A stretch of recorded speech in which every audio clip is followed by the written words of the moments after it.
السلام عليكم ورحمة الله وبركاته. كبجمتوتا في جالتمتوتا هردفتوتا ميتشو ميديا كم جرجرتني نقا كسني فيا بقجراتني duraan dursee hordoftoonni michuu miidiyaa hedduu galatoomaa isiniin jedha.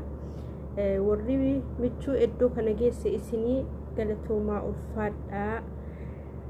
Inshallah michuun gaafinaaf dhiyeessitee jirti, gaafii san deebisuuf qophiidha. maal jetti isin fakkaate? Assalaamu alaykum warahmatullahi wabarakatuh.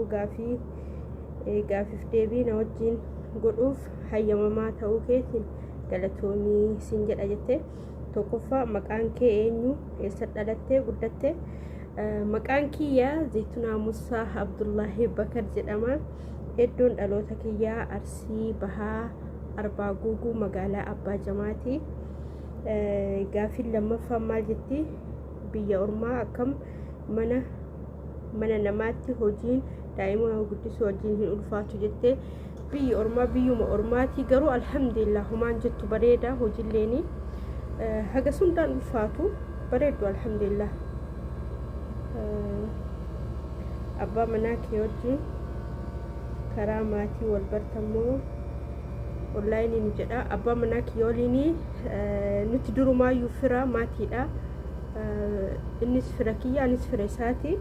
garuu ani kan isa bare WhatsApp irratti, sababni isatu na beeka malee ani san beeku. WhatsApp irratti wal barrisin jedha, miidiyaa jedhee garuu fira maatiidha yoo duraatu. Gaafiin alfaffaan siinqee muka maal jedhamu irraa hojjetamti jettee bocamti. Akka naannoo keenyatti muka harooressa jedhamu irraa hojjetamti. Akka naannoo biraatti hin beeku. Gaafiin shanaffaan mudannoo takka dagatu hin dandeenye biyyaa fi biyya alaatti yoo qabaatte nuu himi jedha. Mudannoon ani dagachuu hin dandeenye gaafa Jaafariin dahu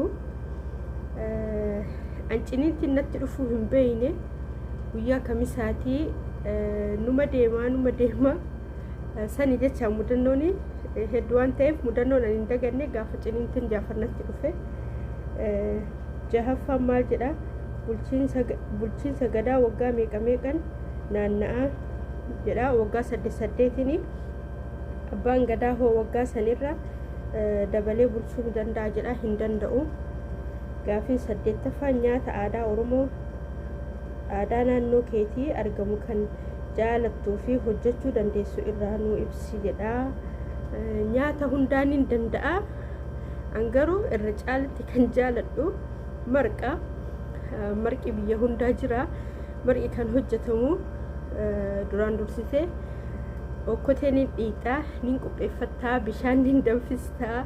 Erga bishaan danfistee booda sooqiddatti gootaa, harcee nin gingilfattaa.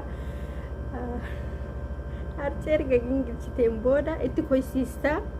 waan hunda erga qopheeffattee itti koysiistaa. yeroon itti koysiistee geessiteen booda hin affeelta jecha affeelamee bahee nyaachuudha. Marqa namni hundi waan beekuuf himuun haga sundaa miti. Gaafiin torbaffaan quraana keessaa suuraa dandeettu nuu qara'i jedha. inshallah. a'uudhu billaahi minash shayxaanir rajiim. bismillahir rahmaanir rahiim.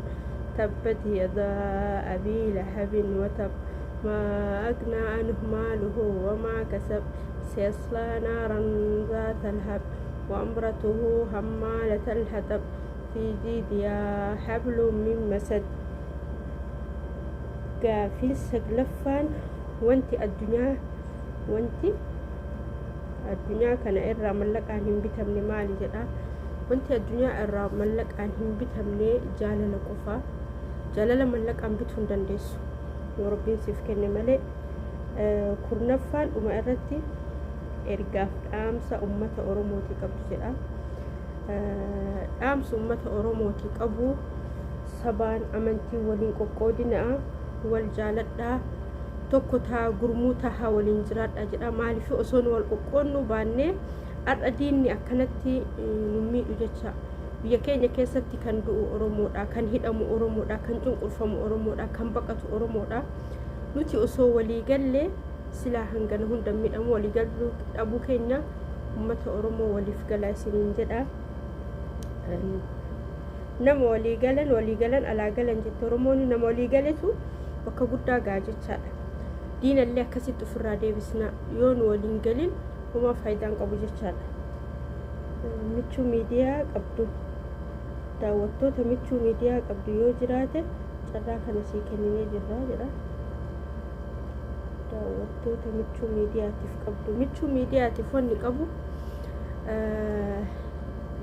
tolchi hojjedhu daawwattoonni isillee galatoomaa jedhaanii maaliif jennaanini isaantu bakka kanaan si gahee atilleen tolchitee abdii isaan sirra kaan kana bakkaan ga'uu qabda. Ammas wanni isin jedhu miidiyaan kuni nama khayrii irratti dalagu haa ta'u waan nu irratti dalaganne tana boruu akiratti waan argannuuf nama waan hin taane irratti dalagu sun ta'e nama Oromoo barsiisee haala gaarii irratti dalagu Rabbi si haa godhu. Na affeeru keetiif hedduu galatoomi isin jedha obboleettii michuu. Assalaamu alaykum wa rahmatullahi wa barakatuh.